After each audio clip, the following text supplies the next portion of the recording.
like to welcome you to another episode of Mission Matters. My name is Adam Torres. You can follow me on Instagram at Ask Adam Torres to keep up with my book releases, book tour schedule, all that other good stuff.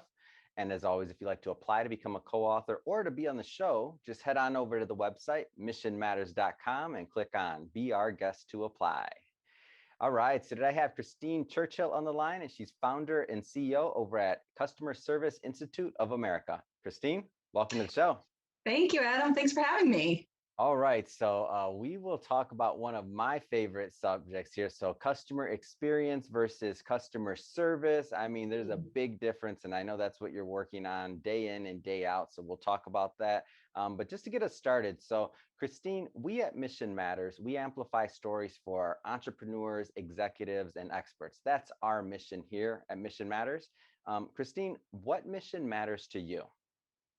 A mission that matters to me, Adam, is just making sure people know that they are valued. And I feel like there's so many ways that organizations can do that to show value to not just their clients and customers, but to their team members. And so if I can contribute in any small way for that, that's my mission. Man, I love it. What a rock star. I love bringing these mission-based entrepreneurs and businesses to our audience. And so just to get us started, I mean, tell us how you got started on this journey, like of customer experience. Like when did this begin? Oh, gosh. I mean, I think I've always been interested in customer service because I have always noticed when it's not going well. I actually thought I could never even be a waitress because I thought maybe I would never be able to provide the type of service that I would expect. And through actually doing a job as a waitress, I learned that I loved serving people. I thought that it made such a difference in their life and in their day and what I could bring to it. And it just kind of snowballed. It snowballed from there. And so we'll go deeper into this. And I know you also have a white paper and some other things on this, and we'll get granular. But I do want to start off with maybe just the thought process of there's some people watching this that are thinking, they don't understand necessarily how customer experience and how all of this affects the bottom line. So let's start off with that. Like, this isn't just something that you should do. It's something that, it costs you if you don't do. Yeah. So, our name is the Customer Service Institute of America, but it has definitely morphed over the 14 years that we've been in business, because it used to just be that organizations believed that their department that was serving customers, their customer service department, was all they needed to worry about with regards to their customer. But that's absolutely untrue. The entire organization's focus needs to be on their customers' experience and their employees' experience. And we'll talk a little bit about that more. But to your point, Adam, absolutely. The customer experience is what will make or break an organization, not just because they're just always getting good word of mouth, but because with good customer experiences comes a larger share of wallet from your customers and clients, positive word of mouth that brings other customers and clients to you. If they move to another organization, they're absolutely going to sing your praises. And so it also makes your employees really excited and proud to work at your organization. And there's nothing better than that. You want great team members. You want team members that stay. That's going to happen when you treat them well. And as a byproduct of that, the customer experience is also seamless. So let's go into CSIA. So tell us a little bit more about the company and the focus, like the type of clients you work with. Give us some of that. Absolutely, Adam. So we work with a broad range of organizations, from small to large business, Fortune 500. So it really runs the gamut. But the goal of the Customer Service Institute of America really generated out of seeing that there were organizations just struggling. They're trying to make bottom line decisions for investors, and there was a lot of pushback with their customers and clients. So maybe in the short term, that did a great job for their investors, but long term, it really cost them. So we work with a standard called the International Customer Service Standard, and we go into organizations and we work with them to look at their processes, procedures, hiring practices, so that we can work with them to see where there's maybe some gaps and some areas for opportunity to focus more on the customer experience. And as a result, improve the bottom line, improve their efficiency, and just, make that investor return more consistent as well. And so I know you can work with anybody because every Yeah, company needs this, right? But well, what sure. kind of industries do you specialize in? You know what? We work a lot with healthcare, utilities, financial companies, certainly small businesses who are in need of a little bit more direction because maybe they don't have someone at that executive level Mhm. able to assist them. And also organizations who are really new to trying to manage that customer experience and not sure where to start. We're a great place to start that process so that they can kind of get a roadmap through some of our assessment process and the reporting that we provide for them. So I want to get more of an insight because you have a unique vantage point because you work with Mhm. both big companies and small businesses. So Yeah, there's a lot of people don't do both. So what are the maybe some of the challenges? And obviously every business is going to be different, right? But I know that there's absolutely. certain themes that tend to repeat themselves when you do something long enough. So what are some of Mhm. the challenges that you see in maybe big organizations versus your small businesses? Well, I think in big organizations, processes have their place Yeah. and they need them. But sometimes the processes disempower the team members. So Mhm. people are not machines, nor do they want to be. So I think sometimes people can be over processed in larger businesses. And that's one of the first places to start. And also because of that, the team isn't actually looked at as a resource beyond answering the questions. There's like just gold everywhere with your team. They have so many ideas for innovation and to contribute and what your customers' pain points are and how to improve that. I think that for big businesses, that's kind of one of the larger pain points. On the flip side, with small business, they usually grew their business out of being amazing at delivering good Mhm. customer experiences. However, on the flip side, their business understanding of why they might need to put processes in place or why they need to be looking at how they price something kind of eludes them. So Mhm. it's actually, you see the polar opposites, and that needs to kind of come together where there's still that focus on the customer experience, but we need to look at the business side. And then Yeah. those who are only looking at the business side really need to get back to, okay, well, what's the customer experience? How is what we're about to do going to impact them?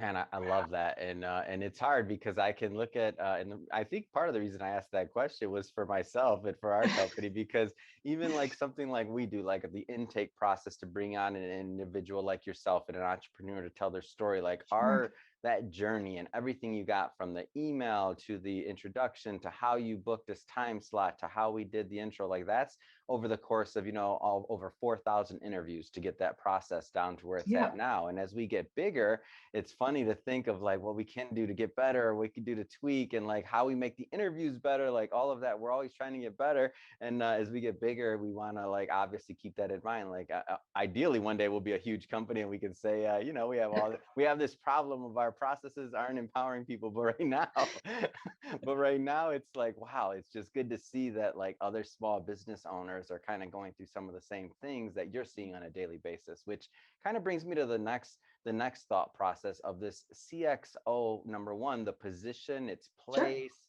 what that looks like in the mix of all of this. So maybe elaborate on that for us.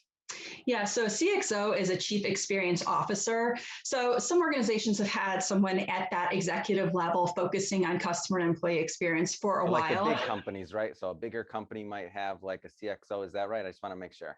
That's right. Bigger companies are, I mean, and those who don't are actually seeking to figure out where it fits because Mm, some organizations are quite uncomfortable with that. They want to just focus on the executives that they know and love, mhm. and they know that that's moved their business forward. But in order to remain relevant, they have to have a chief experience officer in play, whether that is a full-time team member or it's an interim CXO, Mhm. which is one of the offerings that we offer here at CSIA, which allows you to kind of test out a CXO, see what it is that you need from them, because it's not one size fits all. A Yeah. CXO is going to play into what it is that your organization needs, whether they need more focus on the customer experience, the employee experience. They need to really look at the pain points that are happening in the organization. And maybe it's not from an employee and customer side. Maybe it's just there's lots of hangups or snags between departments. So a CXO is really to come in and help streamline that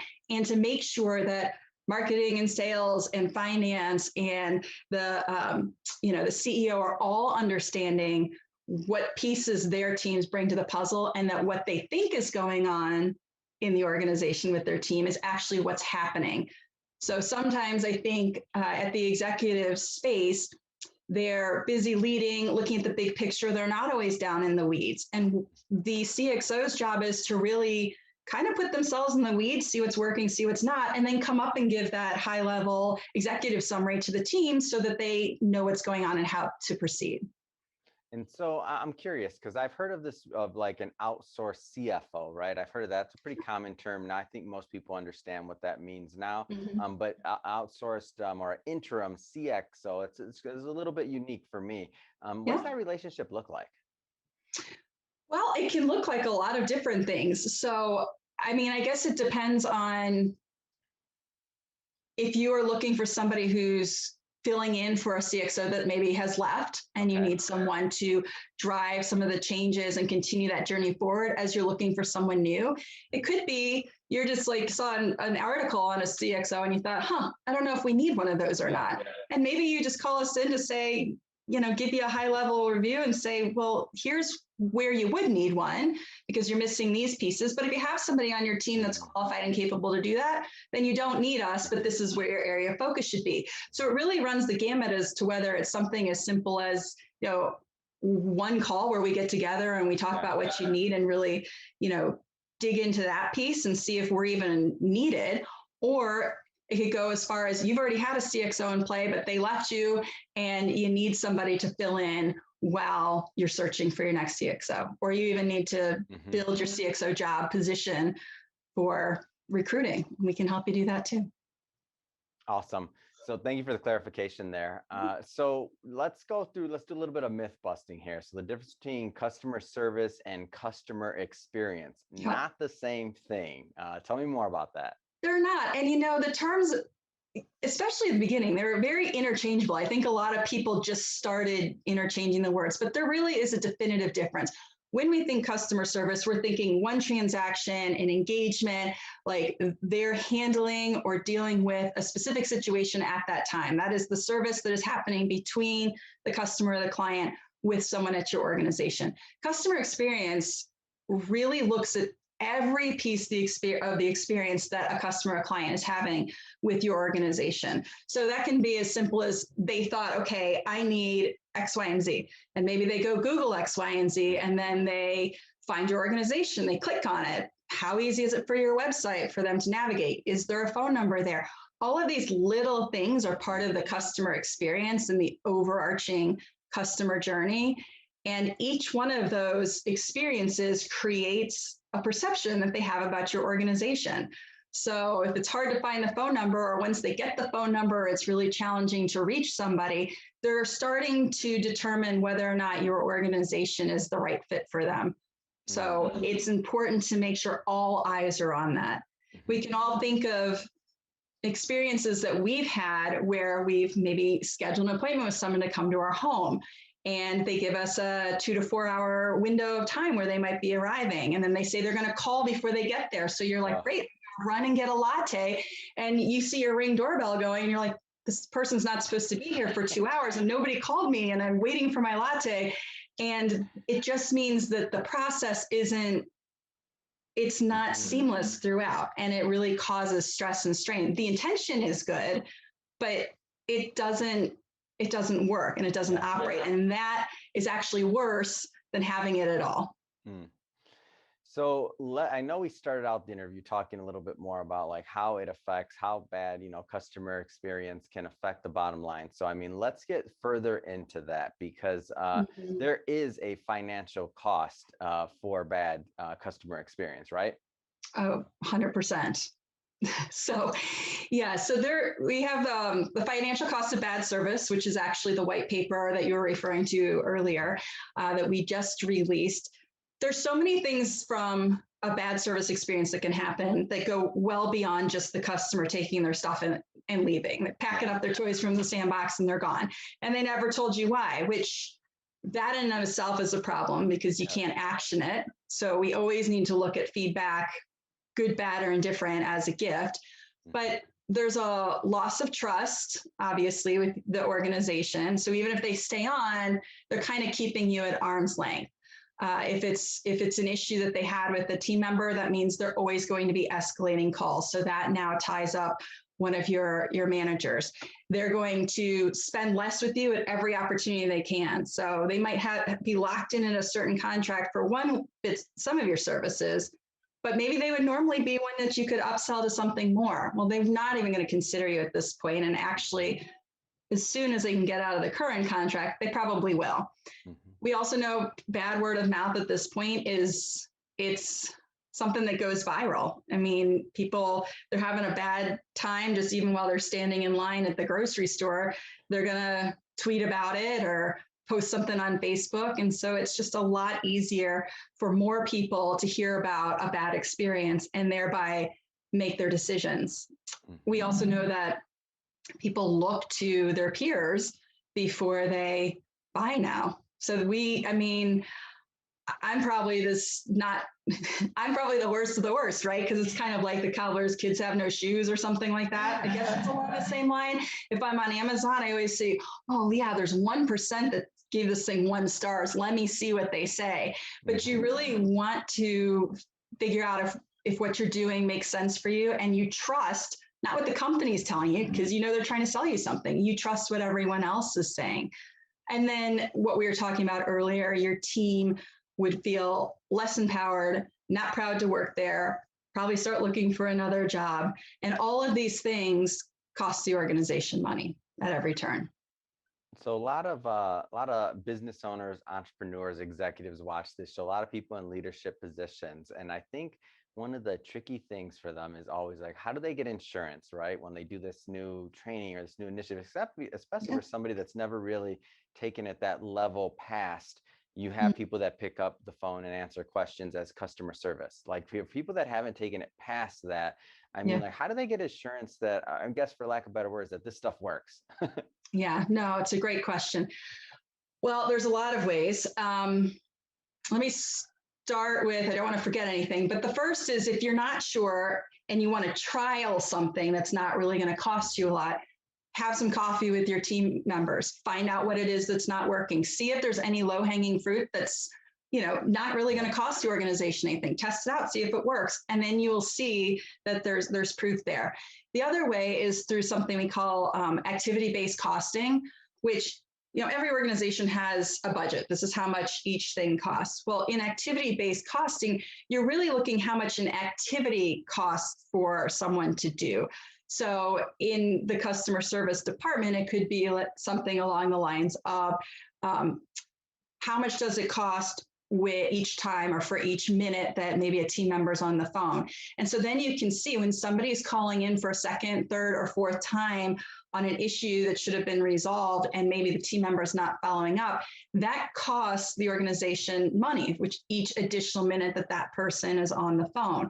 Or if it's getting routed to another person who doesn't know anything about the issue, that's costing even more time. And so when you actually cost out by, okay, how much does this actually cost each time this is happening? Mm-hmm. So whether it's data entry or maybe it's a sales contract that didn't go through and then we have to, there's all different ways that you can look at that to put a dollar amount around it. And then you can say, okay, this is actually costing us when this is happening. Maybe it's costing you $500,000 a quarter. Right. And it adds up really quickly, and especially in these larger businesses. So once they can see that and they say, okay, well, if we put these trainings in place, mm-hmm. we estimate that we should be able to reduce this cost by at least half. The training costs $100,000, you've saved $250,000, mm-hmm. and that's how you can do that. There's also been, Adam, a lot of studies, and let me just read you some of the stats on this. Oh, I like stats. Give them to me. I'm in. Come on. Everybody loves stats. Well, maybe not everybody, but I love stats too. So companies that focus on service outperform their competitors by, in a 1 year period, by 26% gross margin and 85% in sales growth. Wow. That's crazy. That's significant. Companies that strive to engage their employees grow their earning per share by 2.6 times the rate of those who do not. Mm. And then organizations whose customer engagement scores place them in the top 25% of their competitors, they actually outperform in profit and sales by 2 to 1. Wow. Yeah, that's a pretty significant argument. And now is all this coming from, I just want to see where you're sourcing. So is all this coming from the white paper or? So these particular stats, I just love these stats, comes from John Fleming and Jim Asplund from a book called Human Sigma. Oh, okay. So Just that's checking where those come from. because I want to make sure that we get some of this white paper in here too. And of course. Yeah, well, with the white paper, one of the things that we showcase there, not just the activity-based costing, showing that in a definitive way for you there, is actually a difference between visible costs of bad service and invisible costs of bad service, because those are two separate things. They're the ones that we can see and that we know and that we can quantify very easily, almost down to the penny. But there's invisible costs. Perhaps you've calculated the lifetime value of what your customer would be over several years or to the end of their lifetime. And if you lose that customer, you don't actually know how much that's actually costing you with word of mouth that they could have brought to the table as well. So there's an outline that talks about the invisible cost of bad service and calculating that and getting pretty close. And then your visible cost of bad service and how to do that with the activity-based costing that we were talking about. That's awesome. So going further into this, when we think of, first off, what am I talking about? Let's definitely, where do people get the white paper? We've talked about like 3 or 4 times. I want to make sure that they go grab that white paper. Of course. So you can visit us at serviceinstitute.com. And as soon as you get there, there'll be a pop-up that's going to ask if you want to download that financial cost of bad service white paper. And can we include the link here for it as well? Yeah, we'll it takes them directly there. We'll definitely have the link in the show notes. I always just like to make sure we get it audio as well.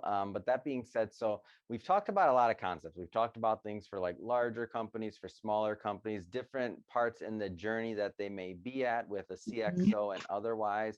I mean, I always like, leaving the audience with something actionable. Like what can they do today? Like what can anyone do today? And obviously that'll change from person to person, but like what's something they can do today that's just easy that they can get done? Yeah, this is one of my favorite things to do. And this is also one of the things that people are really uncomfortable with. So like, hold on. So we all think we know what our customers are going through. We're like, oh yeah, that's what happens when they buy that. That's what happens when they Google that. That's what happens when they click here. And you don't actually know until you do it.